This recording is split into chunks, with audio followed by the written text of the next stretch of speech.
नमस्कार दोस्तों, मेरा नाम है रंजीत कुमार और हम लेकर आए हैं इंडियन डिफेंस की 5 सबसे बड़ी और लेटेस्ट अपडेट। क्या आप जानते हैं इंडियन एयरफोर्स के सुखोई 30 मार्क आई को सुपर सुखोई अपग्रेड में AMCA का टेक्नोलॉजी मिलने वाला है। DRDO ने अपनी हाइपरसोनिक एंटी-शिप मिसाइल टेस्ट किया और HAL का IMRH 2027 तक आएगा। एयरबस और टाटा मिलकर C295 को इंडिया से एक्सपोर्ट करेगी और नए टैंक्स के लिए DRDO smooth bore gun develop कर रहा है। तो बिना टाइम वेस्ट किए चलिए शुरू करते हैं आज की पहली अपडेट्स के साथ।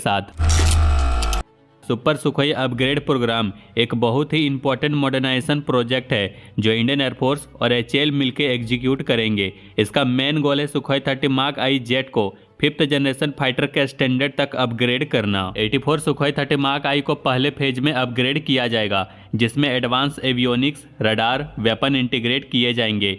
ये सब टेक्नोलॉजी तेजस MK-1A और तेजस MK-2 प्रोग्राम से ली गई है। अपग्रेड के बाद एयरक्राफ्ट ज़्यादा पावरफुल बन जाएगा, जैसे AESA रडार जो ट्रैकिंग और टारगेटिंग में हेल्प करेगा, और इलेक्ट्रॉनिक वॉरफेयर सिस्टम जो उसे कंटेस्टेड एयर स्पेस में सर्वाइव करने में हेल्प करेगी। साथ ही वेपन की इंटीग्रेशन भी बेटर हो जाएगी, जैसे नए एयर टू एयर और एयर टू ग्राउंड मिसाइल से इक्विप्ड होगा, जिससे उसका स्ट्राइक पावर और वर्सेटिलिटी इंक्रीज हो जाएगा। सुपर सुखोई अपग्रेड के दूसरे फेज में जो 2030 के आसपास होगा, इसमें सुखोई 30 मार्क आई जेट को और भी ज़्यादा एडवांस टेक्नोलॉजी मिलेगी जो AMCA प्रोग्राम से इंस्पायर्ड होगी। इस फेज में नेक्स्ट जनरेशन एवियोनिक्स और सेंसर, डाटा फ्यूजन कैपेबिलिटी और स्टील्थ फीचर ऐड किए जाएंगे जो जेट को एनिमी रडार से बचाएगा और उसे हाई थ्रेट्स इन्वायरमेंट में उनका डिटेक्शन कम हो जाएगा, जिससे सुखोई 30 मार्क आई सेफ रहेगा और उसे पकड़ना मुश्किल हो जाएगा। AMCA का टेक्नोलॉजी सुपर सुखोई अपग्रेड के लिए काफ़ी इंपॉर्टेंट है, जैसे high speed mission computers,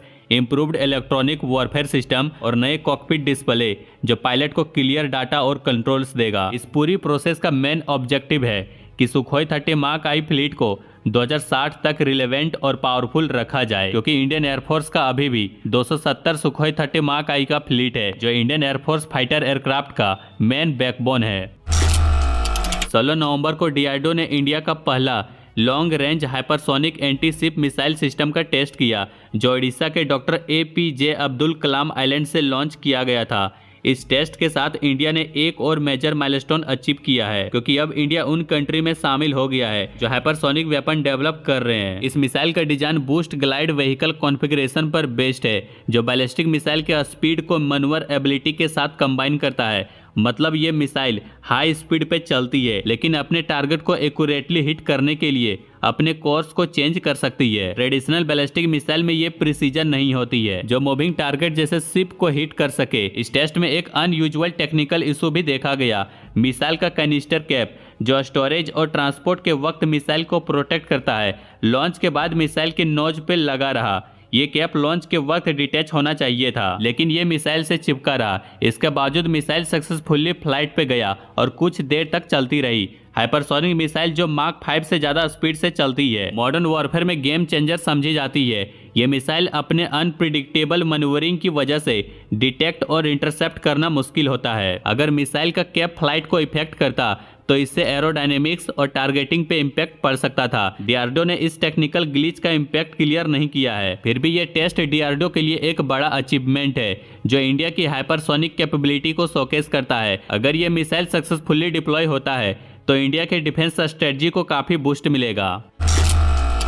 Airbus और टाटा ने मिलकर एक कॉम्प्रिहेंसिव इंडस्ट्रियल इकोसिस्टम एस्टेब्लिश किया है जो C295 एयरक्राफ्ट प्रोग्राम के इर्द गिर्द है। ये इंडिया का पहला private sector aircraft manufacturing venture है। इस प्रोजेक्ट के तहत इंडियन एयरफोर्स को 2026 से fully Indian assembled C295 aircraft मिलने शुरू हो जाएंगे। साथ ही एयरबस और टाटा पहले से ही इंडिया से एक्सपोर्ट के ऑप्शन एक्सप्लोर कर रही है, जिससे इंडिया ग्लोबल एरोस्पेस इंडस्ट्री में एक मेजर प्लेयर बन सके। C295 programme Indian defence manufacturing के लिए एक ट्रांसफॉर्मेटिव शिफ्ट को दिखाता है। ये पहली बार है कि जब एयरबस ने अपनी कंप्लीट प्रोडक्शन लाइन को अपने होम कंट्री से बाहर लगाई है, और ये इनिशिएटिव TASL के पार्टनरशिप में किया जा रहा है। इस पार्टनरशिप से इंडियन एयरफोर्स के लिए 56 C295 एयरक्राफ्ट डिलीवर किए जाएंगे, जिससे इंडिया C295 का सबसे बड़ा ऑपरेटर बन जाएगा। इंडियन एयरफोर्स का नया C295 फ्लीट पुराने आवरो ट्रांसपोर्ट एयरक्राफ्ट को रिप्लेस करेगा,